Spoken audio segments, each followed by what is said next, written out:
kehendaki. Nah, tentu orang yang akan menerima hikmah itu harus ada usaha. Nah, seperti apa usahanya? Yang pertama, yang akan mendapatkan hikmah adalah yang membuka pikirannya. Jadi bagaimana hikmah datang kalau pikirannya tertutup? Bagaimana supaya membuka pikiran? Belajar. Bisa membaca, bisa menyimak, bisa berdiskusi. Membuka pikiran. Setelah pikiran terbuka, bukan hanya pikiran, nanti kalau hanya mendapatkan ilmu, tapi juga membuka qalbu. Qalbu itu ada dua, ada rasa, ada ruhani. Rasa itu disebut emosi, ad-dau, ruhani disebut dari bahasa Inggris spiritual. Itu dibuka. Jadi 3 pintu dibuka. Pikiran, perasaan, ruhani. Setelah 3 pintu dibuka dalam diri kita, ya, dipersilakan masuk. Subhanallah. Kepada gimana caranya? Mohon kepada Allah. Mohon ilmu supaya masuk ke pikiran, mohon pemahaman, mohon keyakinan, mohon kemantapan, mohon. Ketika Allah menurunkan, pintunya sudah terbuka. Itu ketika ya pintunya sudah terbuka. Subhanallah. Nah, setelah terbuka, Allah masuk, mari kita pertahankan.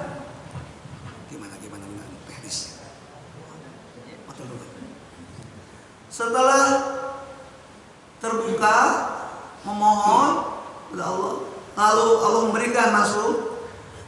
Keempat, rawat, harus dirawat oleh kita. Nah, gimana cara perawatannya? Ya, pengetahuan yang dalam hikmah membuat diri kita lebih baik. Jadi sehingga dirawat dengan ucapan, berarti melahirkan ucapan yang thayyibah. Dirawat dengan pikiran yang bersih, bukan pikiran yang kotor. Dirawat dengan perasaan yang husnudzon kepada Allah, baik sangka pada manusia. Dirawat dalam ruhani kita tambah dekat dengan Allah dan kokoh. Gitulah. Jadi yang keempat itu adalah perawatan. Yang kelima, tentu setelah dirawat, Allah tambah hikmahnya, tambah lagi. Karena kita pandai merawatnya. Jadi kalau kita tidak dirawat lewat ucapan, tidak dirawat lewat pikiran, tidak dirawat oleh perasaan, tidak oleh rohani, tidak dirawat oleh perbuatan, ya bisa hilang, bisa hikmah itu. Begitu tahapannya. Jadi inilah sebenarnya kalau orang diberi ilmu lalu diamalkan, ditambah ma'amila bima'amila warasahullahu ilma ma'alam ya'lam. Itu hadis Rasulullah SAW. Siapa yang punya ilmu, berarti lewat tadi tahapan tadi, lalu ilmunya diterapkan, diamalkan, Allah akan memberikan ilmu yang belum pernah diketahui. Nah, hikmah itu, hikmah yang begitu. Makanya Al-Quran juga paman utiyal hikmata paman utiyah khairan. Siapa yang diberi hikmah, maka sesungguhnya dia diberi kebaikan yang banyak. Banyak itu seperti apa? Ini kualitatif, bukan kuantitatif. Kalau kuantitatif bisa dihitung angkanya. Kalau kualitatif tak terhingga. Begitulah dalam ilmu penelitian kan kita agak mengenal kuantitatif dan kualitatif. Nah, subhanallah. Tapi hikmah yang paling inti itu melahirkan yang disebut dalam hadis ihsan.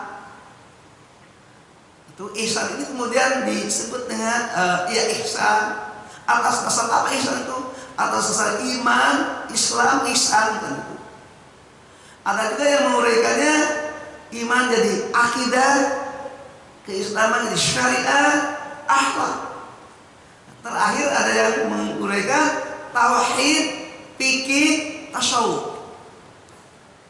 Coba kita runtut dulu itu supaya pas. Dalam hadis disebut iman, Islam, ihsan. Nah, oleh para ulama dirumuskan menjadi akidah, syariat, akhlak.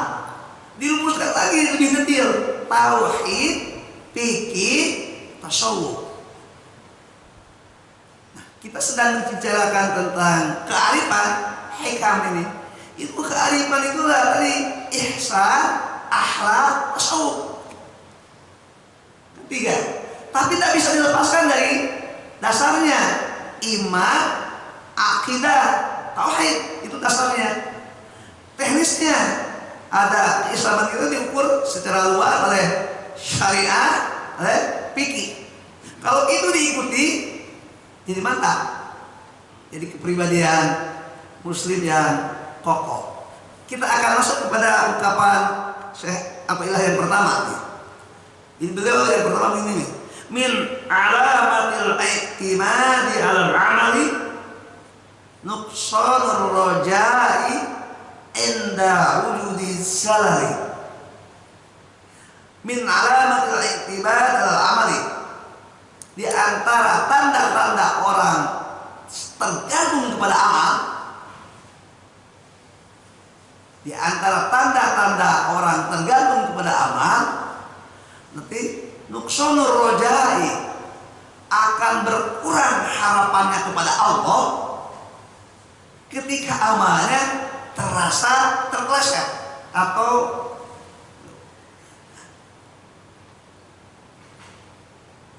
karena hikmah, karena harus menggunakan tiga: dicerna, dirasakan, lalu mendalam.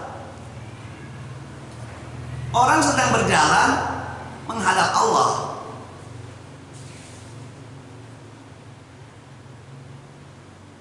lalu menghadap Allah itulah ibarat orang berjalan kan, pasluki subula rabbik, tempuhlah jalan Tuhanmu. Ini memang perintah ini kepada ayat ini kepada lebah. Kalau kepada kita ya lakukan amal dengan sebaik-baiknya. Lalu orang beramal. Nah, ulama ini mengingatkan kita ada yang harus diperhatikan. Yang paling pokok dalam beramal itu adalah kemantapan rasa, kemantapan rohani, kemantapan pikiran. Kalau dibalik urutannya, kemantapan pikiran, kemantapan rasa, kepada Allah.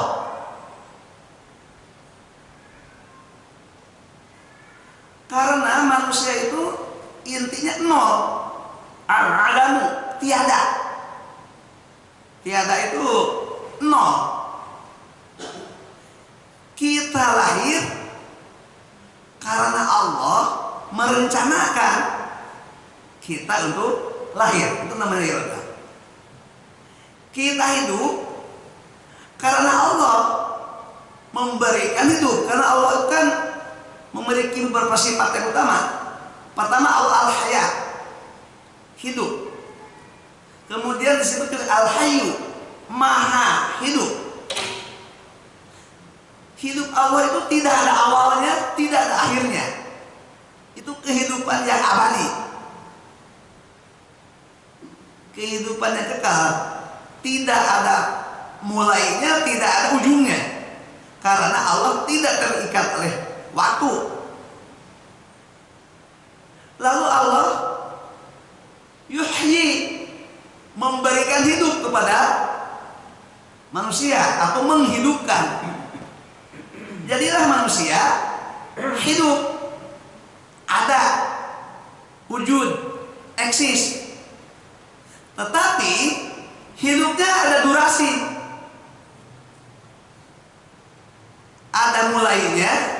Hidup di dunia ada akhirnya. Mulai saat Allah meniupkan ruh ke dalam janin, berakhir di dunia saat kematian tiba. Berarti itu bisa dibatasi waktunya, cuma dirahasiakan. Kita hanya menjalani sampai batas tertentu. Nah sekarang ada yang sudah menjalani 60, 61, 62 sebetulnya loh. Nah di dalam perjalanan umur ini saja kan, kita tidak tahu kapan berakhir. Tapi Allah sudah menuliskan saat embrio, saat bayi itu, saat janin, maaf, Allah sudah menuliskan. Berapa yang dituliskan oleh Allah juga kita tidak tahu. Misalnya sangat mungkin begini, Allah menuliskan angka tertentu, misalnya seseorang dikasih umur 30. Oh sekarang ternyata udah 50 umurnya. Bisa saja karena manusia memohon kepada Allah, ya Allah panjangkan umur saya, lalu hidupnya sehat, makanannya sehat, pola hidup sehat. Ini antara doa mohon panjang umur dengan pola hidupnya sejalan. Allah berikan tambahan 5 tahun. Ternyata terus lagi berdoa dan hidupnya sehat, Allah perpanjang lagi. Jadi kita umur kita sekarang boleh jadi perpanjangan kontrak berapa kali. Tapi semuanya tidak tahu kita.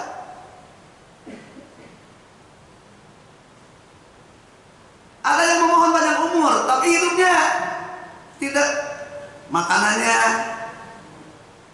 salah, pola hidupnya, sikapnya. Kata Allah, kamu memohon, tapi kamu tidak menyediakan kemungkinan kamu untuk berumur panjang. Nah, tetapi perpanjangan ini tidak bisa terus-menerus. Nanti akan jatuh tempo. Jatuh tempo itu bahasa Al-Qur'annya ajal. Ajal itu bukan waktu, bukan kematian, tapi waktu yang sudah tidak bisa lagi diperpanjang. Nah, Al-Qur'an menyebut ila ajalim musamma, sampai batas waktu yang tidak bisa diperpanjang. Nah, saat itu sudah berakhir. Jadi hidup kita hakikatnya tidak bisa keluar dari keputusan Allah. Kita hanya bisa seperti ikan dalam akuarium, dia bisa bergerak, tapi bergeraknya di situ aja seluas akuarium. Padahal kekuasaan Allah lebih besar. Gitu. Ada manusia kebebasan, ada pilihan, ada gerak, tapi sesungguhnya nggak bisa keluar dari qabdah. Qabdah itu genggaman Allah, digenggam oleh Allah, namanya qabdah. Para ulama tauhid menggunakan istilah qabdah. Qabdah itu digenggam oleh Allah, karena Allah itu menciptakan, tapi sekaligus juga mengurus, tidak dibiarkan. Kalau pandangan para filosof di Yunani, ada dua filosof Yunani itu ada dua. Ada yang percaya sama Tuhan, disebut teisme. Ada yang tidak percaya adanya Tuhan, ateisme. Nah, yang teisme itu konsep Tuhannya juga tidak benar. Ada Tuhan yang menciptakan, setelah manusia tercipta, Tuhan istirahat, jadi tidak diurus. Ketika manusia berdoa, ngapain berdoa? Tuhan juga istirahat. Manusia jalan sendiri dengan akalnya, dengan nuraninya, dengan hukum alamnya jalan. Ini tidak benar. Karena menurut Allah, Allah itulah Rabbul Alamin, ngelola alam. Sudah ya tergambar gitu. Saya akan masuk ke inti sekarang. Nah, ketika manusia bisa berbuat, bisa mikir, bisa bekerja, bisa melangkah, lalu beramal. Hati-hati kata ininya, kita sering lupa, seakan-akan kita yang punya modal, sehingga amal-amal kita, ucapan-ucapan kita, pikiran-pikiran kita, perasaan-perasaan, lupa bahwa sesungguhnya modalnya dari Allah. Ini dia ingin menceritakan, menyadarkan, dan ingin hikmah tadi. Makanya judul kitabnya Al-Hikam. Hikam itu jawaban dari hikmah. Kita sering lupa, seakan-akan semuanya milik kita. Padahal hidupnya dari Allah, yang menghidupkan Allah, yang menggerakkan Allah, yang menjadikan kita berada di tempat ini.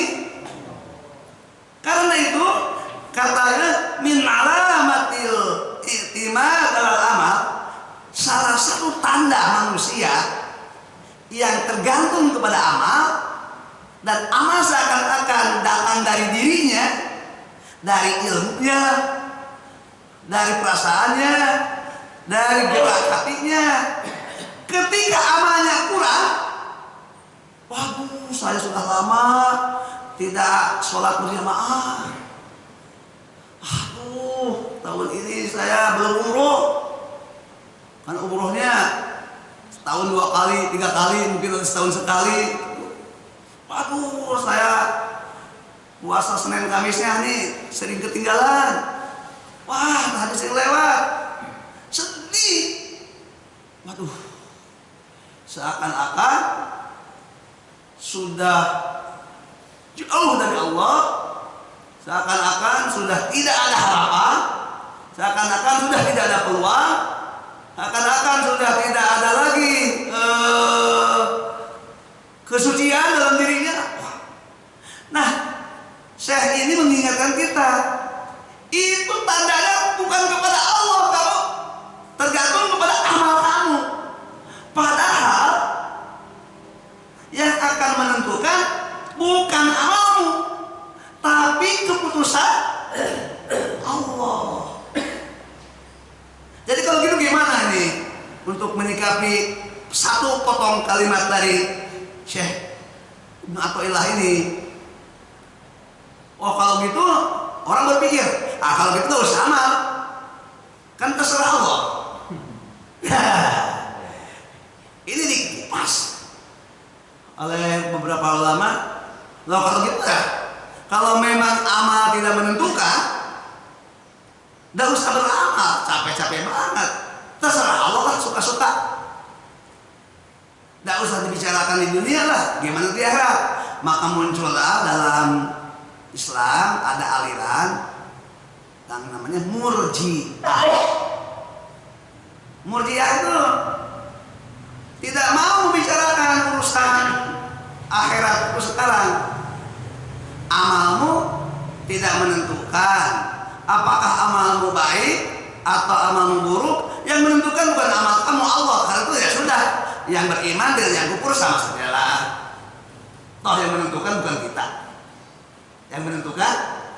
Nah, ini jadinya salah juga. Jadi itu juga salah, tidak benar ini begini. Karena dia mengambil sikap kalau Allah yang menentukan segalanya, buat apa kita beramal? Kamu amalnya baik menurut kamu, menurut Allah.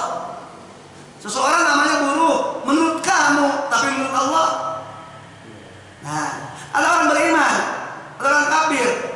Iman dan kafir itu tidak bisa menentukan nasib orang. Yang menentukan nasib orang Allah. Ini juga jadi kata Syekh Junaid Al-Baghdadi, ini jauh lebih buruk, jauh lebih jahat ketimbang orang yang tidak mau beramal. Karena dia tidak punya pendirian, tidak punya prinsip. Kalau ini nah, kalau mengambil sikap seperti ini salah.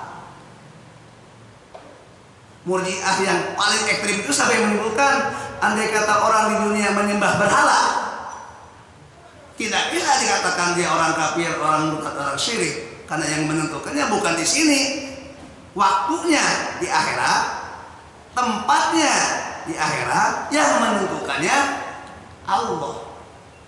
Karena itu Murji'ah ya nggak terlampau bersemangat untuk beramal atau tidak beramal, maka melahirkanlah moral yang permisif, serba boleh. Toh yang menentukan bukan kita dan bukan di sini, tapi di sana, di akhirat, ya Allah. Ini juga sesat kalau punya pandangan seperti ini, karena dia tidak mau beramal. Yang kedua, yang berpikir yang menentukan amal kita. Nah, ini yang dikritik oleh Syekh. Yang menentukan amal kita, seakan-akan segalanya ditentukan oleh kita sendiri. Itu sehingga ketika kamu amalnya kurang, kamu kehilangan harapan. Nuksunur roja itu harapannya berkurang, bahkan sampai tipis-tipis harapannya. Ini sebaliknya tadi. Kalau tadi pendulumnya adalah bebas, kalau ini ditentukan oleh amal. Ini juga dikritik. Wah, itu bukan orang yang tauhid kepada Allah. Kalau punya kesimpulan yang menentukan 100% adalah perbuatan manusia, amal manusia. Jadi kalau gitu, di mana ini yang benar? Kan gitu nih, makanya jangan dulu berakhir sebelum ketemu nih ya. Itu. Ini terlampau terserah Allah. Amal tidak menentukan, ucapan tidak menentukan, sampai kafir dan iman tidak menentukan di dunia. Itu Murji'ah. Tapi seluruh ulama bersepakat Murji'ah aliran sesat.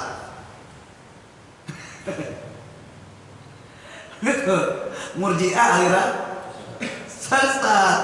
Karena semuanya ditunda ya. Bagaimana nanti gitu kira-kira tuh? Kumaha engke. Bagaimana nanti? Itu ya Murji'ah gitu. Nah, yang dikritik oleh Ibnu Athaillah dalam hikmah yang pertama ini adalah orang yang sebaliknya, amal saja seakan-akan dari dirinya. Oleh sebab itu nanti kalau amal itu dari dirinya, maka dia akan kepada Allah transaksi dengan Allah. Ya Allah, saya sudah beramal, minta pahala dong. Nah, gitu. Jadi transaksi. Nih yang dikira, karena dia merasa hubungannya dengan Allah itu seperti buruh dengan majikan. Relasinya, buruh sudah bekerja, lalu minta upah. Itu relasinya. Nah, saat buruh bekerja, dia yakin yang bekerja aku, tenaga aku, pikiran aku, perasaan aku, niat aku, motivasi aku semua. Lalu aku bekerja, tugas aku bekerja, tugas engkau memberi pahala. Ini terjadi semacam pembagian tugas seperti buruh dengan majikan. Dikritik oleh Ibnu Athaillah, itu juga bukan gambaran tauhid yang benar, bukan perjanjian muslim yang sempurna. Kalau punya pandangan berikut, dia tidak sadar kamu punya apa, kamu punya modal apa. Nah, kalau seperti ini, begitu dia kemudian tidak bekerja atau kurang kerjanya, wah, saya hari ini nggak bisa dapat upah karena saya tidak bekerja, atau hari ini upahnya dipotong karena pekerjaanku tidak seperti yang standarnya. Kira-kira seperti itu. Nah, ini juga tidak benar kata Ibnu Athaillah. Yang benar bagaimana kalau begitu? Nah, marilah kita sekarang di ujung pembicaraan ini kita akan mencoba kita di tengah urusan di tengah ini mulai dari masalah sosial sampai masalah amal di tengah. Di tengah itu bahasa Al-Qur'annya wasaqah. Dan itu hanya satu ayat. Surat Al-Baqarah ayat 143. Wa kadzalika ja'alnakum ummatan wasaqah. Dan demikianlah kami telah menjadikan kamu umat yang tengah. Ternyata kalau di tengahnya itu seluruh hidup ini tengah yang Allah harapkan itu, dan begitulah Allah menciptakan yang terbaik. Kalau tadi Murji'ah ke kanan terserah Allah, yang ini terserah amal, yang baik di tengah. Terus gambar ya, ini kalau Murji'ah terserah Allah. Iman dan kufur di dunia tidak bisa jadi ukuran. Oh, kalau yang ini tergantung betul sepenuhnya kepada amal. Ternyata ajaran Islam yang lurus, yang mustaqim itu wasat. Wasat itulah yang kemudian melahirkan keseimbangan. Karena kalau di tengah imbang, coba kalau kita kendal ke sini, nggak imbang kan? Tarik ke sini, nggak imbang. Pendulum nih, tarik sini, enggak. Gitu. Nah, sekarang kita akan menjelaskan tengahnya bukan masalah sosial, tengahnya masalah kualitas rohani. Jadi yang wasat itu sekarang kuliah kita menjelaskan wasat dari sisi kapasitas dan kualitas rohani. Kapan-kapan nanti menceritakan, boleh menceritakannya masalah sosialnya, masalah kemasyarakatannya. Tuh. Seperti apa? Yang pertama, untuk bisa di tengah itu kita harus mengokohkan prinsip tauhid yang dalam hadis Nabi disebut al-iman, kemudian disebut al-aqidah, dan belakangan at-tauhid, sehingga kita menjadi al-muwahhidun yang mengokohkan tauhid kepada Allah. Itu yang pertama. Tauhid apa? Yang pertama tauhidul amal, yang punya kekuasaan, yang punya kewenangan, yang punya ketentuan, yang kaya Allah. Karena itu posisi manusia sejak keberadaannya atau eksistensinya dalam pandangan para ulama tasawuf al-adamu, manusia ketiadaan, nol. Dia ada setelah Allah punya irodah. Tadi sudah diuraikan, irodah itu kehendak, lalu kehendaknya diwujudkan dengan kudroh, dengan kekuasaan. Maka kita tidak bisa menyimpulkan dalam amal modalnya dari kita, modalnya dari Allah. Tadi sudah diuraikan. Tetapi modal itu harus dirawat. Yang merawat siapa? Kita. Kita harus memohon modalnya kita buka pikiran, kita berdoa, kita ingin Allah memberikan hikmah kepada kita, lalu kita rawat. Kalau kita rawat nanti Allah akan nambah. Itu semua disebut dengan al-kasabu, usaha dari manusia. Kan sudah jadi bahasa Indonesia asal al-kasabu, usaha dari manusia. Itu juga disebut dengan al-ikhtiyaru, memilih. Kata ikhtiar itu kata khoyyar, yang artinya memilih yang terbaik. Manusia memilih waktunya, amalnya, niatnya yang terbaik. Jadi dari manusia adalah pertama al-kasabu, mengusahakan. Kedua, dari al-ikhtiaru yang setelah harfiahnya memilih yang terbaik. Wah, kita sekarang umur sudah tua, lalu ada renungan, apa yang terbaik bagi hidupku yang sekarang sudah senja, menjelang maghrib, mau masuk isya, sudah larut malam. Kita merenung mungkin seorang lansia ini, wah saya sudah pensiun, saya sudah senja, hidupku sudah cukup panjang, aku tinggal tobat, aku tinggal beristighfar, aku tinggal berusaha untuk lebih dekat dengan Allah. Nah, itu dia al-ikhtiar. Ada renungan-renungan yang sangat mendalam untuk memilih yang terbaik. Jadi ada al-kasabu, ada al-ikhtiar. Tidak mesti yang sepuh, tapi contohnya yang lansia. Bisa saja masih muda, tapi pikiran sudah kebuka, perasaan terbuka, pola pikir terbimbing. Saya selagi muda, tidak bisa hanya mengejar harta, tidak bisa hanya mengejar tahta, tidak bisa hanya mengejar reputasi. Ini harus saya buat imbang. Bisa saja begitu. Jadi mau tua, mau muda, mau anak-anak, semua kalau terbimbing.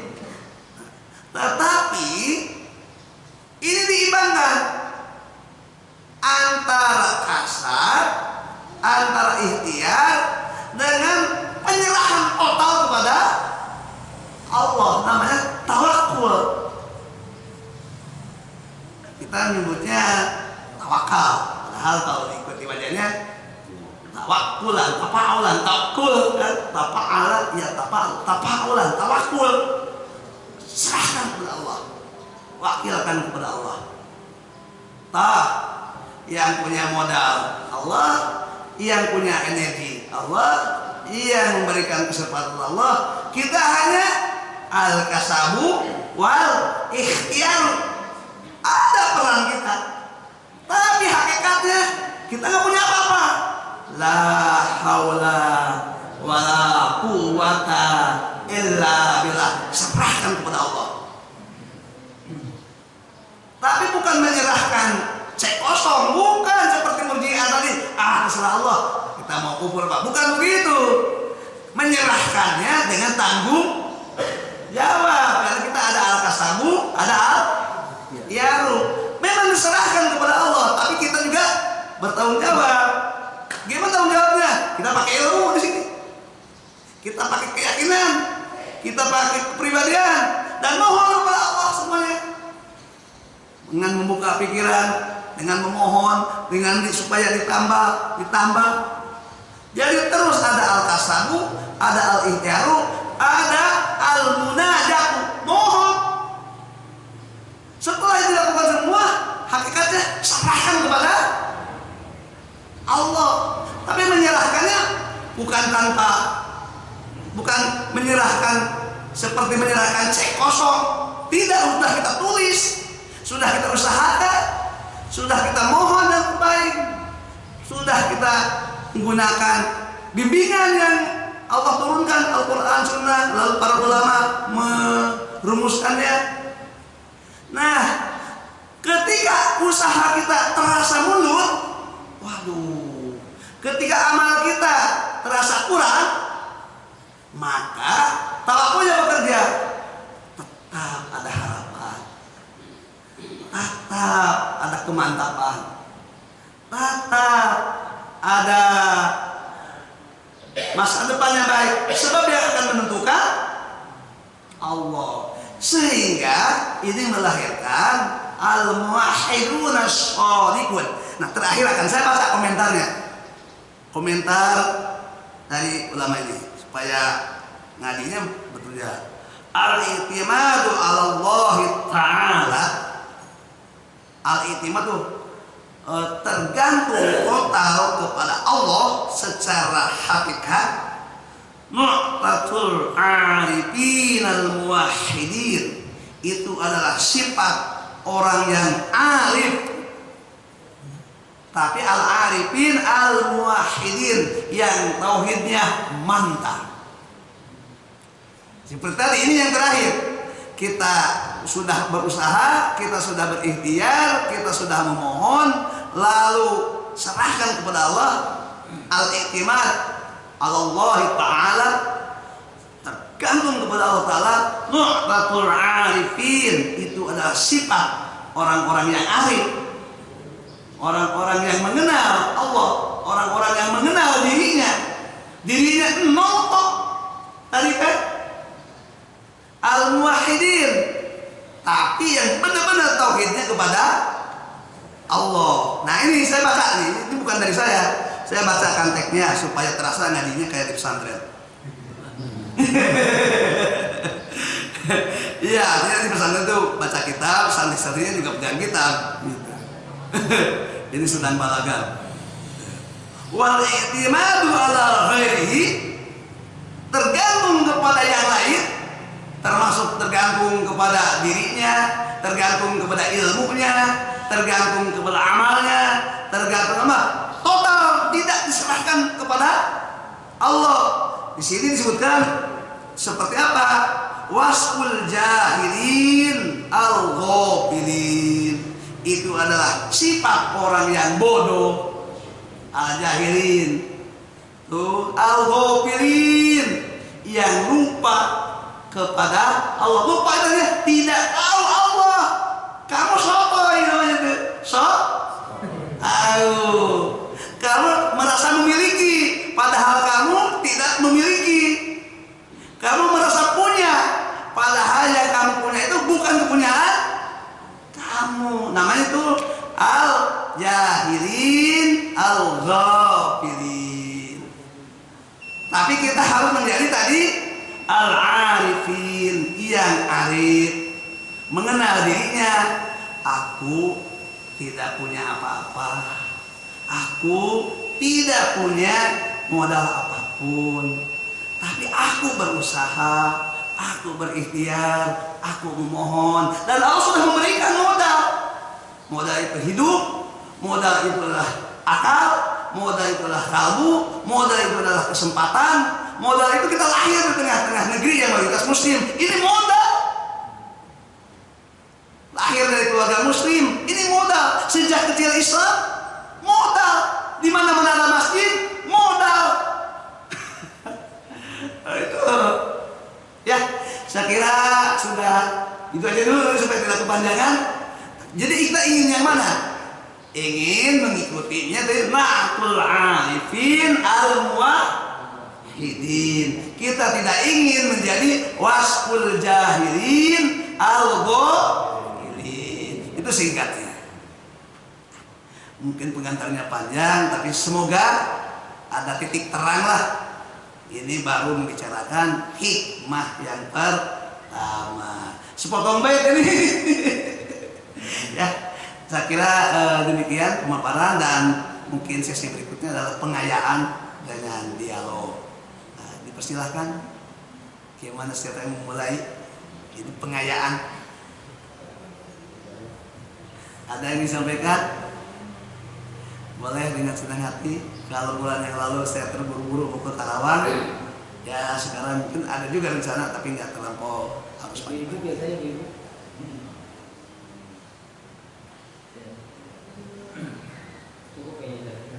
Jelas ya? Jelas atau bingung? Oh, jelas atau bingung. Nah, kalau bingung, apanya yang bingung? Mari ungkapkan. Ada, silakan. Silakan Ustaz. Waalaikumsalam. Ya, saya kira betul sekali Ustaz. Kadang-kadang memang dalam pikiran kita itu sering agak sombong dengan amal kita. Ini kalimatnya bagus mulainya.